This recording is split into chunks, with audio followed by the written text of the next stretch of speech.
Hello, Cryptonauts, and welcome back to another episode of Cryptocurrency Chat. I am your host, Jake Jabaroli, with my co-host, Blockchain John, here on episode 497. We're getting so close to 500, so close I can taste it. Oh my goodness. Yep, yep, On yep. the Ides of March, March 15th of 2023, our Wednesday episode, middle of the week. Yeah, yesterday was And Pi Day. yes, yesterday was Pi Day, right? Right. Yes, the Ides of March follow the Pies of March. Pi Day was yesterday. So let's jump into some real exciting news.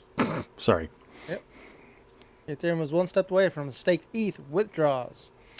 Let's read this first little paragraph here. Ethereum's Shanghai upgrade, which will enable the withdrawal of staked ETH, successfully rounded the final corner in the build-up to its much-anticipated April launch. The network's core developers have confirmed, which is good. Unlike their first upgrade, what was it? Refresh my mind. Well, Not the the one we not the had, the fork, one that the shifted merge, the merge, right? That was back in the merge. the That Ides of took September.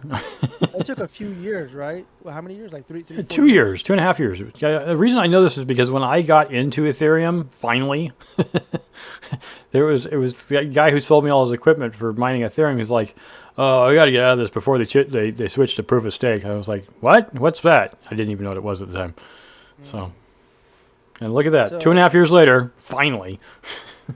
so as you guys know, or just a quick little refresher, Ethereum was proof of work at one point, and then they did the merge upgrade and to convert everything from proof of work to proof of stake to become energy efficient, to be eco friendly, and to have more control, to be more of a no, never mind. Yeah, and now a lot of coins are staked. Unfortunately, are basically permanently locked at this time. No one's able to withdraw those staked ETH. And now with the Shanghai upgrade, there's the ability to withdraw those tokens. So there's a lot of speculation of what's going to happen once Shanghai upgrade is completed and integrated into Ethereum. And is everybody going to dump those hundreds of millions of coins onto the market, or are they going to continue to stake and hold their coins Yeah. as nodes? There's That's the also biggest supposed to be a question. limiting, right? There's supposed to be a limit on how many coins can come out of the market simultaneously. Granted, we already know Ethereum Yes, does have a limit. So yes, I forgot exactly how much it was, but yes, they do come in batches per like session. I forgot what it was. Let's see here. I don't see it on here. Um, in January, those developers removed the other much needed improvements to Ethereum from Shanghai in order to hasten its release. Around the same time, they even made the decision to avoid including minor technical tweaks with the upgrade, a move that some core developers criticize as an unwise sacrifice at the expense of Ethereum's long-term health. Uh, yes, exactly. It would have taken a lot longer for Shanghai to come out, but I think from what it sounds like, the developers are listening to their investors, all these stakers. They want their money. They want to unstake it and use it, or cash it out or whatever. And people want to have the freedom to do what they want. So it sounds like what they did was just trim some fat off of the full version of Shanghai and just pushed out this particular batch, or going to push it out and allow people to withdraw it. So yeah. yep, it looks like finally people are going to be able to take that. I know I personally staked some 2 years ago or something, and there was at the time no definitive like, well, once we get the proof of stake done, then you'll be able to pull it out. And it's like, well, when's that going to happen? And even then, they kept promising as soon as proof of stake happening they would release it, and it still didn't do anything. So it's been since September, 6 months ago. They moved it, and now finally, we're getting the chance to remove that coin. I'm sure a Yeah, lot of people are there's pissed there's because the price of Ethereum has dropped a lot since the time that they announced it. mhm, mhm, exactly, and that's you know with Shanghai, the speculation is once you get these hundreds of millions of coins in circulation, is it going to drop even more? Is it going to go up? Are people going to use it? Are people going to burn it and create other things with it? I don't know. Obviously, that's something that's going to happen down the road. But this is just one of many updates that Ethereum is going to be doing. Another one that's going to be coming up is reducing the fees. Because it's still very expensive to produce transactions on the Ethereum blockchain. ridiculous, man. I was with trying to withdraw. How much was it? It was like $12, I think it was, right? And no joke, Jake. It was the smart contract. I think it was, what was it? It was um I forgot which one it was. It was one of those What? like and you invest the USDC into like one of these smart contracts, whatever. So, Mm-hmm. anyways, I tried to withdraw. It was like $12, just a few bucks, right? Right. And they were trying to charge me like $40 to withdraw Mm-hmm. today. It's like, dude, I thought the gas fee was supposed to be inexpensive, which is kind of interesting Actually, the because we gas went up actually, because of a lot of trade going on lately. That was the main reason it was up so high. yeah. So we have, I'll go to Club C3 and just slash gas. So now we have this bot that actually tells you the exact gas right now. Yep. Right now, look at that. It's I guess 76 cents for Ethereum transaction. That's the cheapest $2.60 for one. Yeah. OpenSea. Yeah. But Ethereum transaction is just coin to coin, Ethereum from one wallet to another wallet. Now, Right. Not obviously, a smart contracts that contract. cost a Exactly. lot more. Yes, they do. I would even say, but then on top of this, you still have to pay the wallet's fee. Even every wallet developer out there wants to charge their own Yep. fees on top of that, even Yep. if it's quote unquote like decentralized. They still slap their fees on that. So Mm-hmm. uh, it's ridiculous to see that here it's $6, right, for Uniswap V3 swap, Yep. right? But then when I do the transaction, it's $40. It's like that's ridiculous. Right. Like, Yeah. what is this? Unstoppable domains? Free domain! Oh, wait, you got to pay the fee. Yeah, exactly. Yeah, yeah, Well, yeah. the So middleman is. that's what's going on Yeah. with Ethereum. Yeah. Okay, so continuing on. ChatGPT launched sends AI tokens soaring. Is it more than a meme? So, with every new thing that comes out, someone's always trying to game the system by building some new token, whatever they want to call it. Remember Squid Coin? Oh, that somebody was trying to capitalize on the popularity of the Squid Game coin, or Squid Game itself, and made a Squid Coin, which was all rug pull, no validity, which sucks. Obviously, it sucks. But this is what's happening with AI tokens. Most AI tokens are rug pulls, so beware. Don't just because you're into this thing going, oh, AI stuff must be real. No, it's all just the next grift. I hate to say it. Since various AI tokens have soared significantly thanks to market hype, the block analyst Juan Pellicer told Decrypt, it's clear that the new narrative is that tech is AI, and these coins are benefiting tremendously due to AI. So that's the new buzzword, right? So yeah. As a matter of fact, just yesterday on Pi Day, ChatGPT 4 just was released, and within less than 24 hours, people already developed a bunch of protocols and codes. And I think that's obviously with the gained experience and knowledge from utilizing GPT 3 for the past year. People have just tried to push limits of that, and the new version came out, and people try to push limits on that within the first hours of it opening up. And Mm-hmm. yeah, people are it's pretty cool stuff out there right now. I can only imagine what people are going to do here in the next couple of weeks, a couple of days. What's funny Um, about this is that I use, and everyone knows this by now, I use Atomic Wallet. Um, Atomic Wallet added Fetch AI because of the huge hype. They're like, oh, we should put that one on our wallet too. Why don't you just mm, add all the coins? Just who cares if they're high volume or not? But of course, the reason for it is they want to make it possible for them to trade and make money. So yeah, there's that. So yeah. So I didn't know about this. I did know that these were AI contracts. Singularity Net, Fetch.ai, Ocean Protocol, Numer. Is it hmm. Numeraire? Numeri? Numeraire. I don't know. Number. Yeah. They're going up in price, which is, I mean, double digit prices too, as well. That's what's, I mean, come on, dude. That's Right. You're gonna make But money it's the off of that. hype. It's the hype. That's the reason it's It. happening. Mm-hmm. And then, of course, it'll Mm-hmm. crash right Exactly. back down when it's done. Like, did you notice the news that said Bitcoin broke 26,000, just barely, went up to like 26.2? And Yeah. what happened? It fell almost immediately right back down again. Yeah. It Yeah. feels like a pump, right? I mean, it's hard to pump Yeah. and dump Bitcoin because it's such a huge platform, but That's what this feels like. All this feels like just the hype. Remember when AI came out initially? People were like, "Oh, AI this, AI that. You have to AI, yeah, or metaverse. Just say the word and The, people give you money." the trigger word, man. Hashtag Yeah, AI. Yeah. yeah, exactly. And it's like, please stop, please. This is not what this is. I mean, yes, it's great that we're excited about it finally, but it's just a buzzword. It's not, validity. Yeah, Anyways. just to go off on a side tangent, OpenAI was originally designed to be open source, right, with Mm-hmm. artificial intelligence to Yep. allow people to utilize artificial intelligence tools. Yep. But since Microsoft bought them out, you got GPT-3 and GPT-4. Yep. Now you can't access those. You have to use those services through their website. Yep. Uh, that's a bummer. But if you still want to use OpenAI, for anybody that's out there that's interested in doing that, GPT-2 is open source, and you can go to the GitHub and download that and Yep. pretty much modify it however you want to your very likings. It's pretty clear why Microsoft bought it.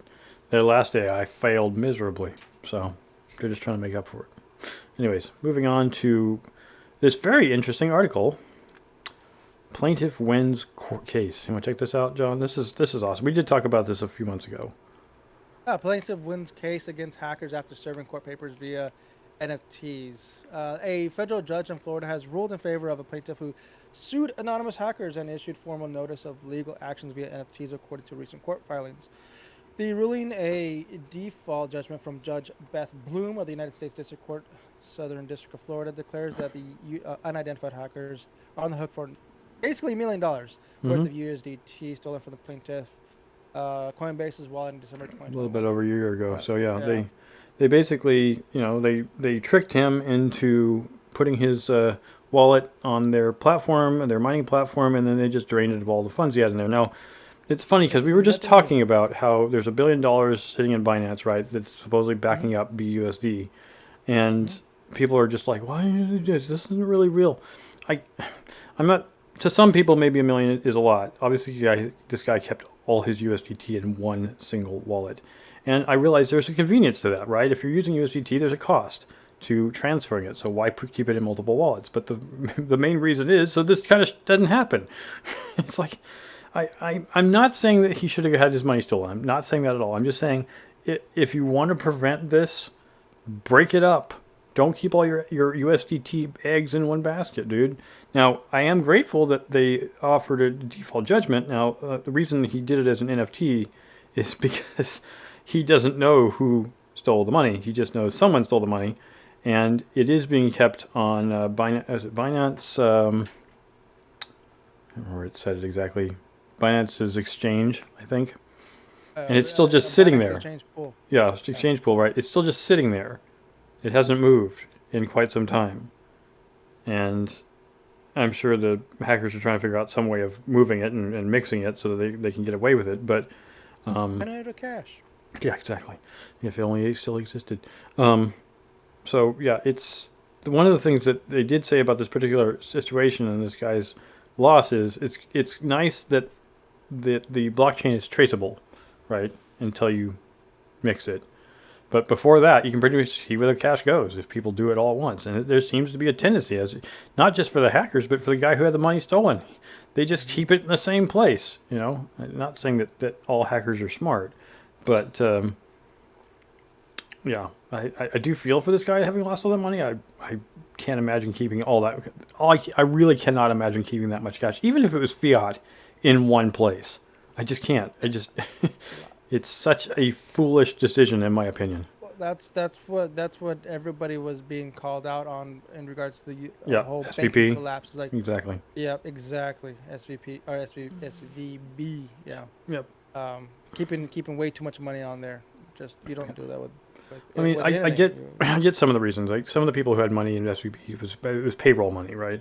And they got to pay their employees out of that cash. But you should always diversify, and this is what I have done many times. My portfolio doesn't really have any one large sum of anything, unless that large sum of whatever that. In fact, even I hate to take a sidetrack here, but just to make a point, Mhm. um, I had a good chunk of Gala in one wallet, actually with Gala itself, their own wallet. But that was because that's where they paid me. And at the time, that relatively large number of coins or tokens was worth nothing when I originally got it. And then golly hit the market through Coinbase and the price skyrocketed, and then the fiat value of all that coin became very high, and I immediately wanted to move it into multiple locations. So like I just can't have all this sitting in one place. I just can't. So I tried to move it out bit by bit by bit, but I'm just not a person for like, oh, I'll just sell, let's say I'm not saying how much I had, but let's say I had $250,000 worth of cash in this one coin sitting in this one place. No, diversify, move it to multiple wallets. In fact, even when it comes to Dynamo, and I'm a long-time Dynamo miner, and I have a lot of Dynamo, I do not keep it all in one wallet.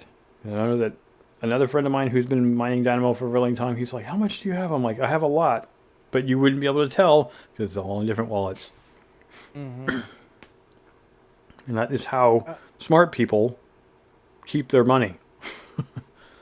So. Next article, MetaMask addresses privacy concerns with new feature for enhanced controls.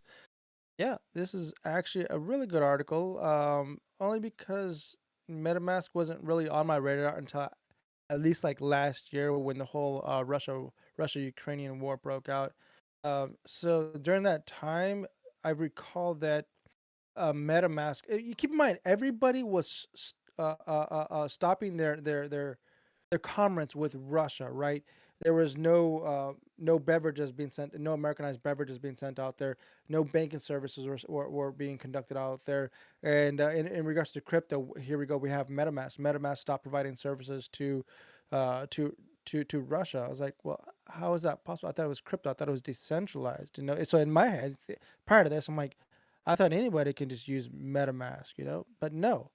I come to find out last year that MetaMask has owns Infura, which is an RP. Yeah, it's an here we go. Infura RPC that connects your Ethereum wallets to MetaMask, right? Mm-hmm.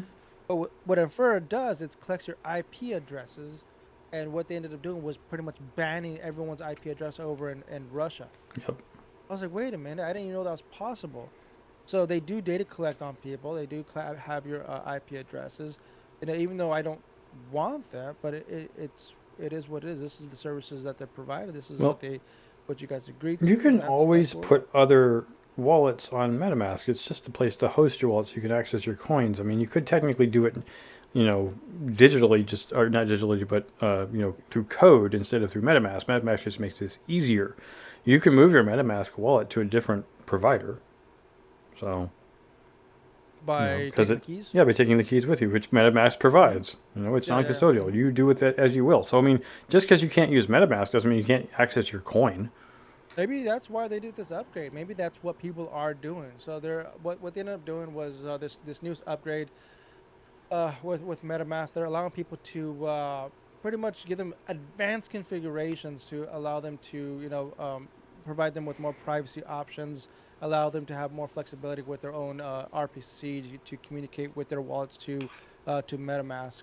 And I was asking Jake, prior to the podcast starting, would this be considered too much utility, too much power to individuals to be granted? And that's the question. Go ahead, Jake. You would say you said it a lot better than I did in regards to tools, crypto tools. Being for the pros and cons to them. Yeah, we saw not that long ago. It was just the fact that it's not the tool manufacturer's fault for what you do with the tool. Okay. Every tool can be used for good or evil. Period. I mean, I was told this when I first started coding back in the '90s. My boss is like, "Look, you can make a tool, but just so you know, your tool will be used to poor or evil ends." And it really pissed me off. It's like, what do you mean? Who would do that? He's like, whoever wants to. They can do whatever they want with whatever tool you make. If you make it freely available, people are going to do what they want with it, even if it means sodomizing another person. And that's actually his example. I was like, I don't know how you do it with a code, but he's like, the point is that you don't know what people are going to use your tool for. They might use it wrong. They might use it for ill. They might just use it the way you intended it, but you're never going to know unless you can track all that data, which even most people have trouble doing. So you release something into the world, no telling what people are going to do with it. You hope they're going to use it for good, but Yeah. you know. And that's the only thing. My main concern is, people's IP addresses. So, if that's your thing, well, we don't have any IP what do you call it, VPN sponsors. That would be nice. So if you're a VPN sponsor, you can sponsor us, man. Come on, reach out to us. Get a VPN. Yeah, That VPNs can be should do it, useful right? for more than one reason. So, Yeah. But in regards to this, that would be a good tool, right? yeah, in the case of well, all right, it may be problematic because certain IP addresses are assigned to Russian areas. It would be hard to get an IP that wasn't Russian space, wasn't designated for Russia. But yeah, VPN, if you logged in, like, I mean, when Binance cut off US users to Binance.com, I still had an account there. And so I would log into Europe to use my account. And I don't do it anymore. I pulled everything out of my Binance account. I don't have anything there anymore because I don't want to have them get on my case if they find out that I'm actually not in Europe doing business. So, Good point. moving on to Gensler. Mr. Gensler suggests staking token operators should, quote, seek to come into compliance. Of course. Compliance, compliance, compliance. The SEC, Everything is security, Uncle Gary. yes, head of was speaking impromptu to reporters after commission meeting. So this isn't really news. This is just kind of like he said something and they reported on it. And I think this is it's still kind of the strong arm BS that has been going on with the Fed all this time. It's kind of like, hey, you should just do what we tell you to do. And it's like, yeah, no, the crypto isn't controlled by anyone. You might be able to control the ins and outs, the ports, for crypto, but the crypto itself, especially if you do it offline transactions, is not controllable, Yuri. But it's the whole thing is, and we talked about this before. The Fed wants back doors because they want to be able to see what's going on. The problem, as we've said many times before, with doing that, is that it gives permission to them to see everything you do, whether it's good or bad, and then you can be accused accidentally or maybe not so accidentally. If you're doing something they don't like, you can be cut off from it, and that's not cool. We don't want backdoors, Mr. Gensler. We really don't. I know you were into crypto before you went into the Fed, but you need to play both sides of the game, not just play your Fed side. I know you like your job. It's probably going to his head, sadly. Yeah. So in regards to the whole staking thing, I remember Gensler, the SEC, pretty much went towards every centralized exchange out there, saying, "Hey, you guys need to stop your staking services." And I remember Binance was hit by that. Coinbase was hit by that. Was it what's that one from New York with the Gemini? Gemini was Gemini, hit by yep. that. Basically, you can't be staking. So a lot of them turned off their staking. I don't know if you got those emails. There was a lot of emails that went out from all these Yep, yep. exchanges saying, I don't "Hey, I don't have we're- coins in any of those exchanges anymore. yeah, Nothing. I don't Everything have coins." everything I have is in a non-custodial wallet. No, everything. I still receive their emails. Yep. Their news updates and Yep, stuff. same What's here. going on with there. Yep. Um, But any centralized, what they should start building is decentralized exchanges like Atomic Dex. yeah, there was an article. I don't think we added it here, but it was in regards to it was the Cardano one. Mm-hmm. What's his name? Charles Hoskinson. He was saying, sorry, another tangent. Basically, get off of the whole banking system. Mm-hmm. That is the biggest issue right now with crypto, is that in order to on ramp people, you kind of need that connection with banking to onboard people from fiat to crypto. Well, How you don't what's have the other way? to. Oh, What's go the ahead, other way? explain. You can mine. That's the other way of doing it. And that's the way I always encourage people to do it because if you mine, you have hardware you can still sell for fiat. In fact, you can invest your fiat, your US dollars or whatever, into hardware and keep the money separate. The machines make crypto for you having used your fiat to buy them, and then you never actually you never actually have to exchange directly crypto for fiat, because what you're doing is you're buying hardware which generates crypto for you. So in my opinion, the reason it's valuable in that sense, yes, it takes longer, but the reason it's valuable in that sense is because you're not having to do any real trading, and then when you're done, you still have something you can sell. So But the average person won't do that. It's just when you're looking at the market, there's billions of dollars in there, right? There's a $1 trillion market cap. Yep. Is everybody out there going to be mining? No, it's not. It's not going to Well, I happen. mean, that As would promote investors, more physical, but you could always buy staking coins like Ethereum, and then you could get yourself a node for 50 grand, right? there's How that how too. else do you get ETH, right? You can't mine ETH anymore, so you're going to have to buy it somewhere or find somebody who's willing to give you their ETH in exchange for your dollars for no, no swap price. Because I mean, if you do it through Bitcoin, if you do it through Coinbase, um, they're going to take a fee, Yep. and it's not going to be the network fee; it's going to be their fee. If you want to do it proper, you have to do an OTC or over-the-counter transaction with somebody who just has that kind of Bitcoin you want. Ethereum, sorry. That's willing to sell you for market Yeah, price. for market price, exact trade in the moment. I mean, it's going to be like I said, it's going to be an over-the-counter. There are over-the-counter services, but they still take a fee too.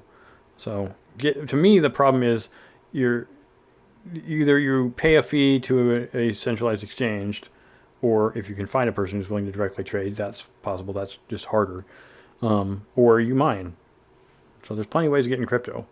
And like I said, you don't even have to mine the explicit crypto that you might be buying the machine for. So if you're like a Cadena miner or a script miner, you can use things like unminable to get the coin you want. Mineable. Yeah, Mhm. there's plenty of other things that do spot mining. So, and yes, there's a fee, but it's much smaller. It's usually 1% or less. So that's the way I do it. To me, it's more familiar, and obviously I've been doing it since 2014. And in 2014, it was a lot harder to get a hold of coin. So, anyways, let's talk about what was the last one here? Yep. Forget Blocking. HTTP. Yes. Ethereum has a new URL standard that can't be blocked. That is actually cool. Real quick, Web3 URLs enabled with the launch of ERC 4804 have made it onto Ethereum, allowing internet users to access Ethereum applications and non-fungible tokens without worrying about centralized censorship, which is cool. I believe this is going to be a tool that's going to be integrated into pretty much all wallets, like All Web Atomic three. Wallet, Yep. yeah, Web3, Atomic Wallet, Trust Wallet. What's the other ones? Zelcore Wallet. Right. I know I think that's the way I see this. It's been integrated into wallets and people using like the DApp feature where they can communicate with their applications and their NFTs. Yeah, I that's mean, what's going the on, man. centralized net can still block your stuff, but this is unblockable within the network of these blockchains. So, like library, which you can post literally anything to, and although Odyssey itself can block whatever content you put up, library, the application, the actual chain, will not unless you decide to. So if you want to go through their application, you can see anything you want, and no one's going to stop it. No one can stop it, except people who think what you're doing is illegal. So, yeah, don't let other people control what you want to do. And in that sense, library is one of those examples. But with this new format here, then it's going to be on the chain. And how are you going to block that? Except you don't have the chain. So, Here's a good point that how things are being switched over from Web 2 to Web 3. You can create your website through GoDaddy, or you can go with the Web 3 version and go through ENS and create your website through there. Instead of using HTTP over at Web 2, over at Web 3, it is literally Web 3. mm-hmm. That uses the ERC 4804 protocol. Over at Web 2, you have your client web server. With Web 3, it's the Ethereum ETH storage. That's decentralized. That's great. It's not just Ethereum. There's other projects out there. What's the other one? Storage, right? Storage is one of them. Yep. Storage. Filecoin is another one. Yep. That'll See a provide coin. services. Yep. Sia Coin, yep, yep, yep. So it's not just ETH storage. There's other platforms out there that are providing services. That's Web 3, man. Web 3 is continuously growing. People are like, well, what does this coin do? There's a lot of tools being developed, man. Oh yeah.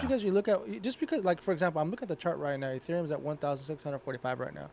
And if people look at these numbers like, well, it's not going up, it's not going down. Is there any development? Do you know what's going on? No, it's just not going up, it's not going down. Well, Right. do you know that about Web 3? Do you know about ENS, Web 3, ETH storage? Any of that? No, I just wanted to go up. Yeah, exactly. And Gary Gensler, and people are claiming that what Gary Gensler says is not accurate. Like, oh, it's not a security. This is exactly what security is. I'm sorry, but if you're trying to invest in something expecting it to go increase value, that is literally a security. If you're investing in it for its project purpose, like if you're investing in Cardano, not because you're looking for a price increase, but because you're looking at the functionality of the tool that you're building, that's not a security. Library in itself, the product protocol library, not a security. Even though they did lose their battle against it, the ultimate secondary market is protected. So if you want to trade there, it's not a security at that point, and you're safe. So it's funny. It's funny to see how this is, and it's like, well, we were trying to make money. Like anything, you can make money off of anything. You make money off of Beanie Babies if you get lucky enough, but it's not a security. Stop treating it like one. If you're a DApp and you've already been decentralized, why are you still using centralized websites for people to get access to you? Exactly, that's why you use ENS, Yep. or Web3. Yeah, here's a quote right here. This is really hard to say, just like how Bitcoin was founded. I think Bitcoin was not was not born for evil, but still, in the beginnings, people were doing shady things like Silk Road. Had been using Bitcoin. I don't honestly know why that was kind of plugged into here. It sounds like they were just uh, make a comparison to people utilizing web services and crypto. And I mean, like Jake was saying earlier, the tools can be used for what would call the power drill, right? Right. The power drill can be used in malicious ways. Yep. And that's not just because a person uses a power drill to kill someone doesn't mean that the electric company or the power drill company or the person that sold the power drill are to blame. It's the person who did the actual deed. Blame that person. These other three entities had nothing to do explicitly with the crime. So, But you know what's interesting is that when it in regards to, say, for example, this crypto, and this is another side tangent. It's good. This is actually a good two satoshis. This is a solid good two satoshis. So if you happen to have crypto that were involved in a criminal investigation, those cryptos can be confiscated from your wallet as evidence yep. if Yeah. it's on centralized exchanges, obviously. Right. Well, I mean, they can get to it that way, right? Because technically, you don't hold the keys, as we've said so many times. Not your keys, not your crypto. Hmm. It feels like it should be our other slogan besides stack sats and hodl. Right. Yeah. So, eventually, we'll have a T-shirt with that on it, so we can wear that around. Um. Anyways, that's all we got for today. Thank you all for watching, listening, as it were. Please check out our coin tree, and you can donate there with the various coin types, or you can check out our social medias like YouTube, Twitter, Twitch, things like Discord. You can also other places to listen in if you like, watch and or listen. We also have a website. We would also like to say that we have more interviews, guest interviews coming up pretty much every Thursday at 7 p.m. Pacific. You can catch the live stream, or if you missed it, you can always sign up for our Patreon. Patreon will have all the full post and pre and post interview information. Sometimes people get talking. There's a lot of fun, interesting stuff in there, like the Crypto Grady podcast. That was really amazing. We're really glad to have had Crypto Grady on our podcast. He really is a mover and a shaker of an individual. He really is into crypto big time. I can see that man going places if he hasn't already. Same thing with the Bruce Fenton interview is also there if you want to check that out. So all the interview data is there. And of course, our pre and post show stuff, if you missed that before, you can check that out as well for those who aren't listening, like our favorite regular listener, Polly. So as we say at the end of every single show, unless I missed something, stack sats and hodl. Huddle. Adios.